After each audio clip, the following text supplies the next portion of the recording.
Hi hello అందరికీ నమస్తే, welcome to Vijay Chandan blogs. అందరూ ఎలా ఉన్నారు? బాగున్నారా? నేను చాలా బాగున్నాను. ఈరోజు బ్లాగ్ వచ్చేసి ఏం లేదండి, వర్షాకాలం కదా, ఏమన్నా రోజు ఏమన్నా తినాలనిపిస్తుంది. నాకు డయాబెటిక్ కదా, అందుకని రేషన్ బియ్యం అయితే ఎక్కువ వాడట్లేను అనమాట. అందుకని అప్పలు కూడా ఏం చేసుకోవట్లేదు, మురుకులు గారెలు అలాంటివి కూడా.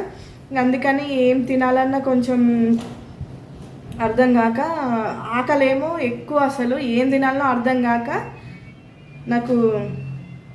అయితే ఇవి వచ్చేసి చూస్తున్నారు కదా, ఇవి వచ్చేసి ఆకుల మోడల్ అనమాట. మనకు మురుకులు దాంట్లో ఉంటాయి కదా, బిళ్ళలు, దాంట్లో వచ్చేసి మనకు రకాలు ఉంటాయి కదా, దాంట్లో వచ్చేసి ఆకులు డిజైన్ అయితే వేసాను. ఈ ఆకులు అయితే వస్తానమాట. టేస్ట్ కూడా బాగున్నాయి. ఇవి ఏంటివంటే, నేను రేషన్ బియ్యం వాడలేదు ఇక్కడ.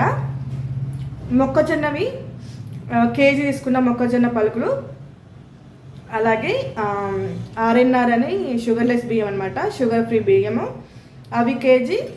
మొక్కజొన్న కేజీ, అది కేజీ.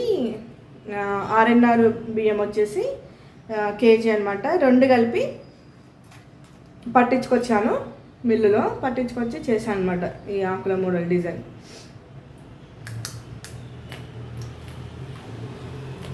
టేస్ట్ మాత్రం చాలా బాగుంటాయి. మేము మొక్కజొన్న మురుకులు అయితే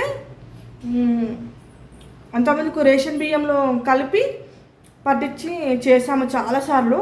మేము మొక్కజొన్న బాగా వేసేదన్నమాట మా బాబు ఉన్నప్పుడు. అయితే రేషన్ బియ్యం కాకుండా ఇలా సన్న బియ్యంతో చేశాను అనమాట. రేషన్ బియ్యం తినొద్దు అని, ఎట్లుంటాయేమో అని ట్రై చేశాను, కానీ బాగున్నాయి, టేస్ట్ కూడా బాగున్నాయి. అయితే నేను ఎలా చేశాను ఏంటి అనేది చూసేద్దాం పదండి.